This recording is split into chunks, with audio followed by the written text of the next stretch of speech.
Vous le savez, le président de la République a annoncé que nous allions envoyer des Mirage 2000-5 et le ministre des Armées a affirmé qu'il s'agirait de matériel de -5F prélevé sur notre stock. Ce que je vous propose dans cette vidéo, c'est d'essayer de voir quel impact sur nos armées afin de vous donner une bonne idée de la partie militaire de ce sujet. Partie militaire de ce sujet, car sur cette chaîne, mon domaine d'expertise, c'est uniquement la partie militaire. Et c'est un sujet qui est global, avec forcément des ramifications diplomatiques et ô combien, surtout en ce matin, politiques. Et c'est pour ça que, juste avant d'attaquer, je voudrais recaler les gyroscopes, comme on aime bien dire dans l'aviation, et vous rappeler de 3 vérités générales qui font également l'ADN de cette chaîne. Dans un tout premier temps, je voudrais vous rappeler mes propres biais qui sont dus à mon parcours, à mon éducation, à ma formation. Je suis fils d'un officier pilote de chasse et bombardier nucléaire pendant la guerre froide de l'armée de l'air. J'ai grandi sur des bases militaires. Je suis né à côté de la base de Cazaux. J'ai également grandi sur une base britannique pendant la guerre froide. J'ai ensuite été en lycée militaire avant de rejoindre la Marine nationale à tout juste 19 ans, d'y faire une carrière de pilote de chasse de l'aéronavale et j'ai connu le feu en Irak juste après une attaque sur notre territoire national, le Bataclan, et notre objectif était justement d'aller se battre contre l'État islamique quelques jours après que notre patrie, nos concitoyens, aient été touchés. J'aurai toujours dans mes propos une certaine empathie vis-à-vis des militaires d'active et maintenant que je vous ai déclaré mes biais, je vais essayer le plus factuellement possible de vous expliquer ce que l'on sait sur cette session, et je cite, de -5, quel est le format actuel de l'armée de l'air, quelles sont ses missions, un petit virage par la disponibilité des avions et ensuite nous poser la question si le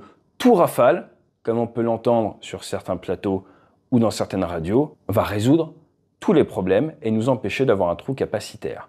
Mais juste avant, je vous présente notre partenaire de l'équipe Débrief qui nous aide carrément au quotidien. Et ce partenaire, c'est Oli. Oli, en fait, c'est une marque qui révolutionne l'univers des boissons autour de 3 grandes gammes. La gamme Iced Tea, perso, je suis fan. Energy, ça permet de remplacer le café. Et sportif / hydratation, ce que je suis en train d'utiliser après mon footing. Ce qui distingue Oli, c'est produits sans sucre ajouté, sans taurine, et il privilégie des ingrédients et arômes naturels. Et Oli a un engagement pour un impact environnemental réduit. Pourquoi ? Parce que utiliser un pot de Oli, c'est économiser 50 canettes. Un autre avantage de Oli, c'est ce qu'ils appellent le New Caf. C'est utilisé dans leur gamme Energy. Perso, celui-là, c'est mon favori. Et le New Caf, ça vous offre une libération prolongée de l'énergie sans baisse soudaine, sans les fameux crashs. Alors, on va pas se mentir, cette boisson, eh bien, c'est devenu un petit peu un game changer pour l'équipe. Moins de café, plus d'énergie, de manière beaucoup plus continue et plus de concentration. Et en plus, moi, dans mon métier, j'ai besoin de beaucoup parler et l'hydratation, c'est la base de la survie de vos cordes vocales et ça permet de tenir dans la durée. Moi, je vous encourage à découvrir le pack découverte Oli. C'est le moyen idéal pour découvrir, pour tester des nouvelles saveurs, identifier vos préférés. Pour l'hydratation, là, je suis en train de tourner avec ça. Et en plus, se balader avec votre shaker vous amène à vous hydrater bien plus. Pour vous aider à débuter, on vous propose le code AT5 pour bénéficier d'une réduction de 5 € sur votre commande. Ainsi, pour seulement 19,99 €, eh bien vous aurez votre pack starter et un shaker. Cliquez sur le lien en description juste en dessous et on a plein d'énergie pour le jingle.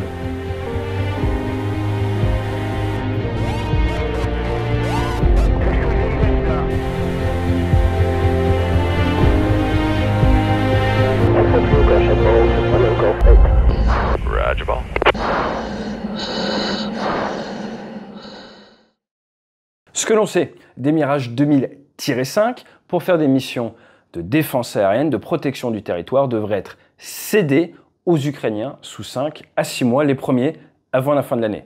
Vous avez probablement vu la dernière vidéo que nous avons fait. Il y a le 1 de Cigogne, basé à Luxeuil, zone qui vit principalement grâce à la base aérienne. Et vous avez également certains de leurs avions au 311 Corse, basé à Djibouti, qui d'ailleurs ont ouvert le feu contre des drones il y a tout juste quelques mois pour protéger les navires en mer Rouge. Ce -5F doit être progressivement retiré du service jusqu'à fonction des sources 2030 ou 2032. Comment est-ce qu'on retire du service un avion? Au fur et à mesure, fonction du potentiel des avions. C'est pas donc du jour au lendemain où tout s'arrête, c'est progressivement le chef Ops calcule le départ des cellules, le potentiel avec les mécaniciens des cellules, et petit à petit, en fait, votre escadron, eh bien, a de moins en moins de pilotes qui partent en transformation ou quittent l'armée ou vont faire moniteur et de moins en moins d'avions et vous faites de moins en moins d'heures de vol. Nous savons que nous avons environ 26 cellules de Mirage-5F. Vous avez grosso modo une dizaine Ops d'après les sources ouvertes, qu'ils participent à la protection de l'OTAN en NATO Baltique, à Djibouti, un anti-drone, nous en avons parlé, et surtout que ce sont les gros spécialistes de la défense aérienne en France. J'en parle souvent, je loue souvent leurs capacités. Pourquoi? Parce qu'eux font 150 à 200 heures par an de défense aérienne, défense combat aérien. Là où un pilote de Rafale, Omnirole, tout type de mission, avec le même nombre d'heures, avec le même budget, si vous voulez, doit faire de l'attaque au sol, peut-être du scalp, peut-être du nucléaire s'il est dans les faces, va faire du vol très basse altitude, va devoir s'entraîner à faire de la photo, va devoir faire du combat aérien, va devoir faire de la swing, il switch s'il est dans la marine, il va même devoir couler des bateaux, bref, beaucoup de matières différentes si vous voulez. On va donc, si on a 180 heures, faire peut-être 10 à 15 heures sur chaque. Si en plus vous partez en opération, vous faites 60 heures d'OPEX, il vous reste 120 heures, et donc là maintenant vous faites 5 à 7 heures sur chaque sur l'année.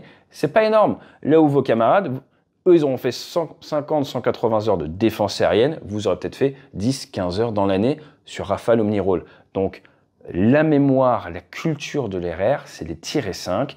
Je n'insisterai jamais assez. Quand j'ai fait ma transformation du super étendard au Rafale, mon chef Ops était un officier de l'armée de l'air et de l'espace en échange, un commandant de l'armée de l'air qui venait du -5. J'ai eu l'énorme privilège de faire ma formation tir-et-oubli, Fire and Forget, avec cet officier, et j'ai donc pu profiter. C'est pour ça qu'il est là, pour nous partager son expérience de DA-man, comme on dit. Et croyez-moi, entre son niveau en RR et le niveau du chef de patrouille moyen marine, c'était le jour et la nuit, et c'est normal. Chacun sa spécialité, chacun son job, et eux, leur job, c'est ça, c'est être les référents défense aérienne, et ce n'est pas pour rien que vous les voyez dans les exercices avec les FAS, les forces aériennes stratégiques, ils vont ouvrir la voie, ils vont protéger nos avions tireurs de missiles nucléaires.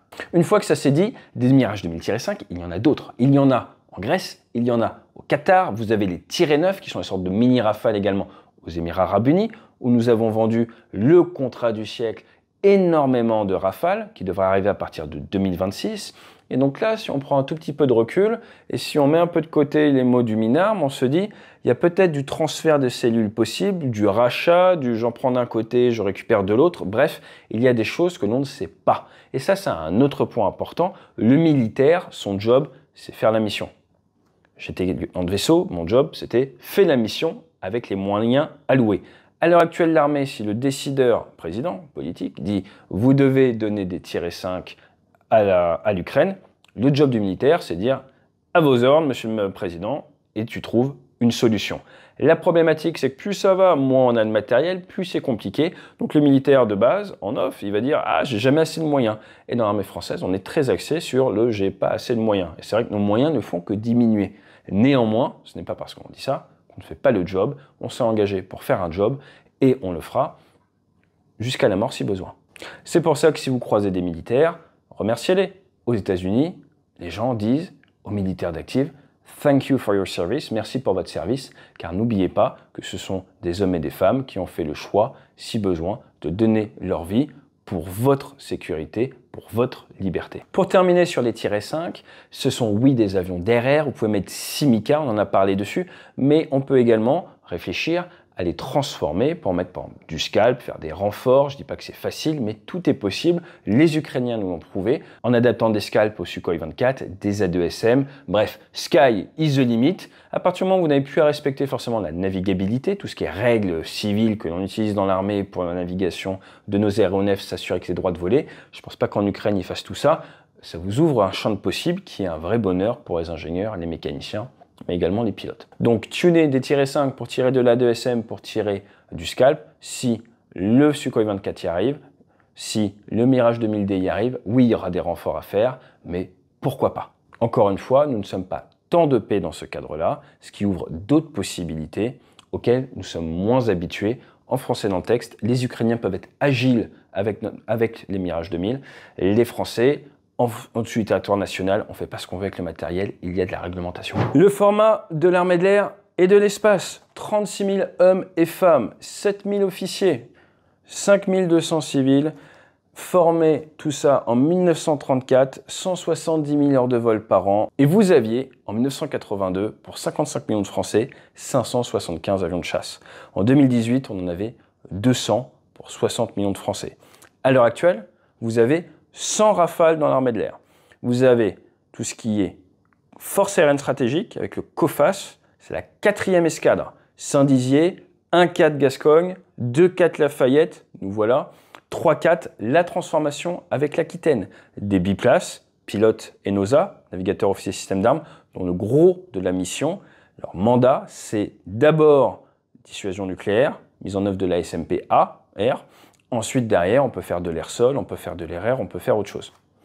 Deuxième poule, les monoplaces, Mont-de-Marsan, avec la 30e escadre. 1-30 pour les expérimentations en vol, ils ont un peu tout type d'avion. Et là, vous avez le 2-30 Neuneu, un escadron où pendant des années, c'était plutôt les majors de promo qui allaient là-bas. Je les salue, les gars, super. Le 330 Lorraine, et bah, c'est tout. Voilà. Donc après, on a les fameux Mirage 2000. Vous avez la 3e escadre, basée à Nancy, dans l'Est, avec le 1-3, 2-3 et le 3-3. 2000D, attaque au sol, RMV, rénovation à mi-vie. Et sur une soixantaine de 2000D, vous allez en avoir normalement 48 qui vont tenir jusqu'à 2030 mini. Ils viennent d'être rénovés pour certains, et sûrement un peu plus tard. À côté de ça, vous avez Orange. Orange UAV 2000C, ils ont été retirés du service, et beaucoup de pièces ont été prises. C'est le 1.5 Vendée qui va rouvrir à l'été avec du Rafale. Et pour finir, vous allez aux Émirats, Al Dafra, le A7 Provence, avec quelques Rafales basés en permanence là-bas. Vous allez me dire, il manque du monde. Eh ben oui, le 1 de Cigogne, la fameuse 2e escadre, à Luxeuil. Donc vous l'aurez compris, le Mirage 2000-5, à l'heure actuelle, sur le papier, c'est un peu plus de 10% des capacités de défense chasse de l'armée de l'air. Et d'un point de vue défense aérienne, avec ces 26 avions sur le papier, on est plutôt à 20%. À côté de tout ça, vous avez le 2-3 Champagne, qui avant était Orange, qui maintenant est au 2-3. Et à côté de tout ça, vous avez 2000B, il nous en reste 7, les biplaces d'entraînement. Alors attention, on pourrait aussi penser s'entraîner sur 2000D, mais le système n'est pas tout à fait le même, surtout le radar. Donc pour la mania, prise en main, oui. Pour le combat aérien, moins. Et bien eux, maintenant, ils sont au 2-3 Champagne, donc la formation sur 2000 à l'heure actuelle, c'est à Nancy, après avoir été à Orange. Il fait moins beau. N'oublions pas quand même nos 27 Alpha Jet. Il y en a au 3-8 Côte d'Or. À côté de chez moi, on les voit passer. Il y a d'ailleurs des jeunes Ukrainiens qui sont en train de faire leur première boucle dessus. Et ensuite au 1-30. Donc on résume, on a une armée de l'air qui a à peu près 200 avions de chasse, qui a subi du retard dans la livraison des Rafales, car nous avons dû céder des Rafales aux Grecs et aux Croates d'occasion. Les commandes ont été passées en tout début d'année. On renouvelle actuellement tout ça. Dassault a augmenté sa production de chaîne, mais suite au Covid, suite à tous les soucis dans la supply chain aéronautique, ça arrive doucement, très doucement, et on passe péniblement à 3 Rafales par mois sur 11 mois. Comme je vous l'ai dit, les Émiratis, il y a des gros contrats, donc il y a sûrement possibilité de bouger certaines choses. Si certaines volontés s'alignent, il serait possible de sortir des Rafales plus rapidement. Là, après, c'est plus du tout du ressort du militaire, c'est du politique, de l'industriel et des clients. Pour ce qui est des missions de l'armée de l'air et de l'espace, dissuasion, force aérienne stratégique, dissuasion, PPS, posture permanente de sûreté, la protection de l'espace aérien, des plots prêts un peu partout à décoller en quelques minutes pour vous aider si vous avez un souci en DER 400 ou pour intercepter un avion qui poserait un souci.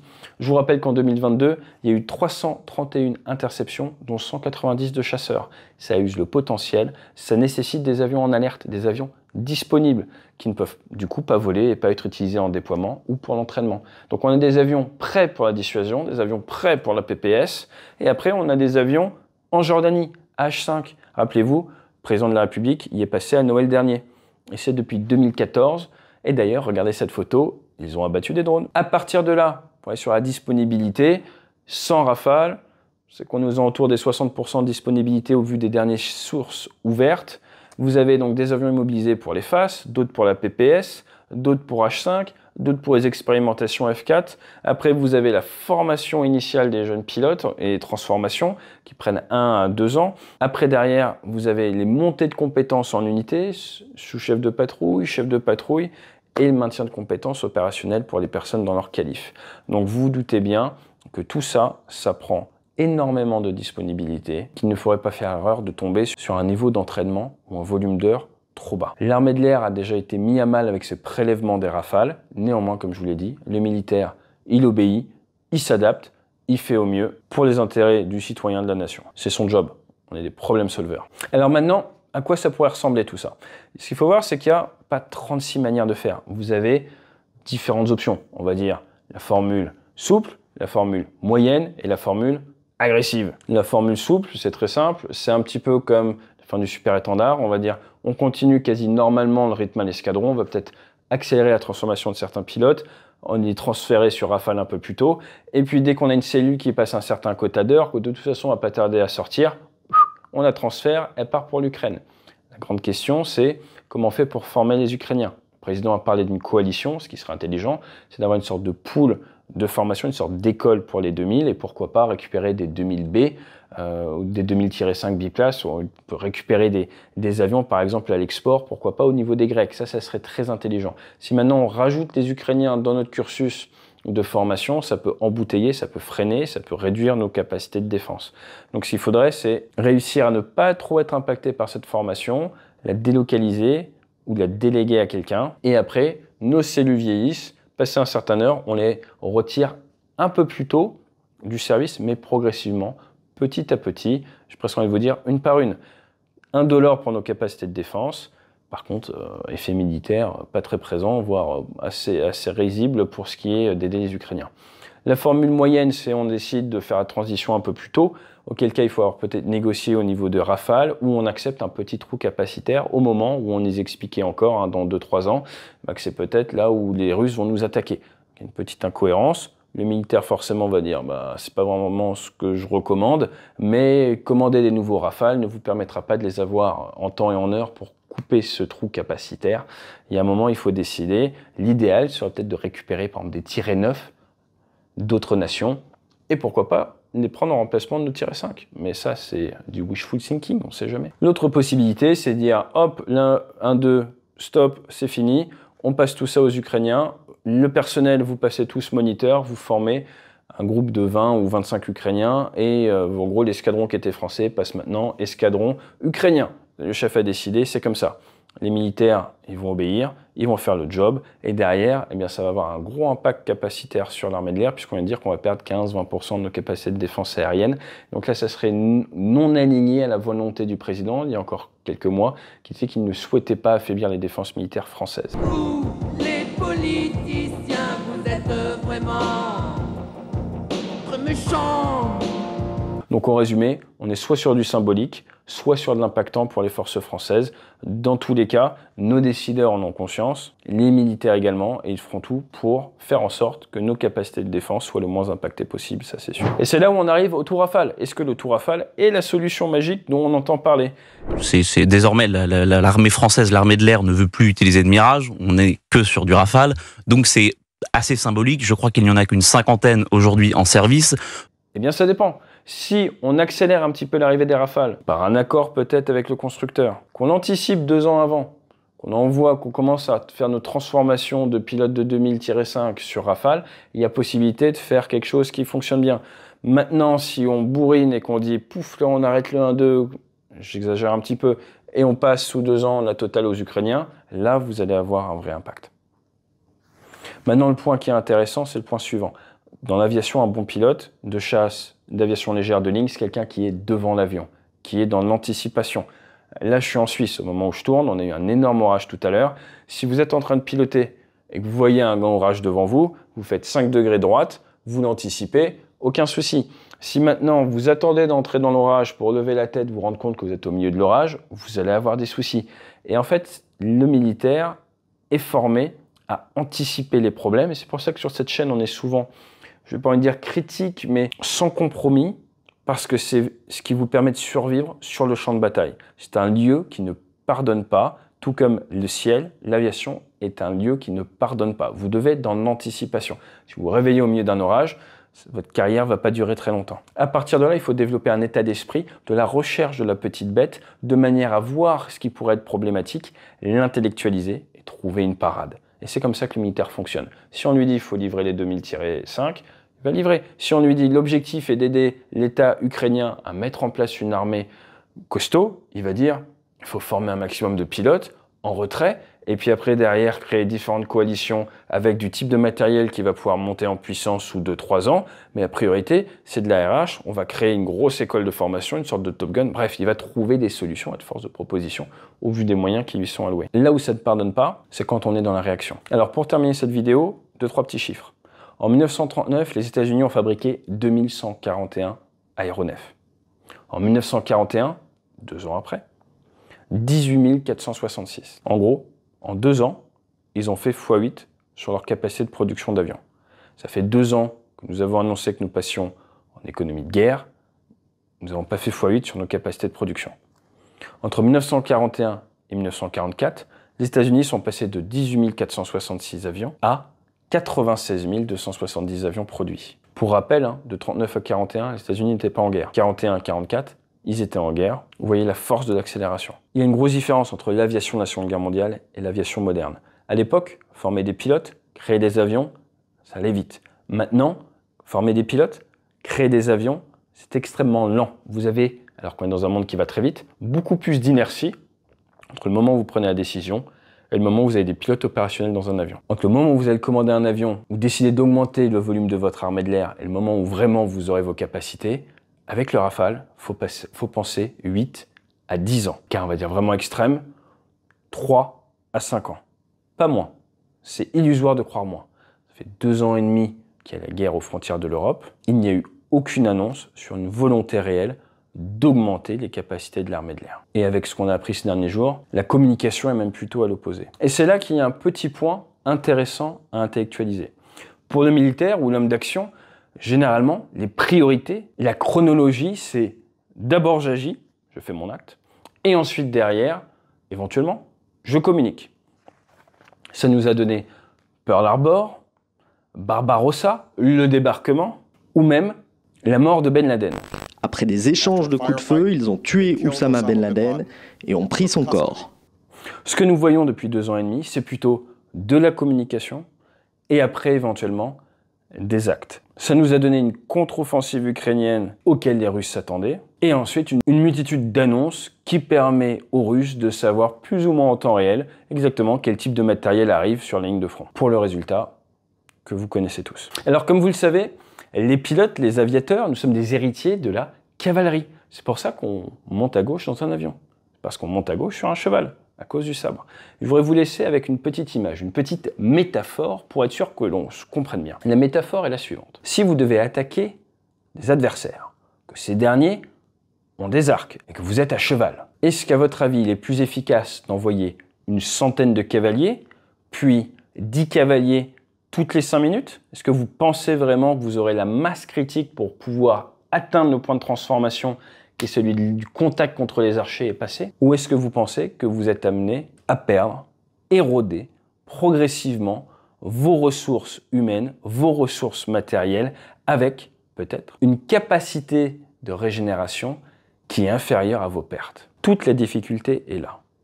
Et la solution est pourtant assez simple. Récupérer une masse critique, l'entraîner et l'envoyer d'un coup sans avoir prévenu l'adversaire. Je vous dis à très bientôt sur la chaîne ou en conférence. Là, on fait 2 jours de workshop dans la région de Lausanne.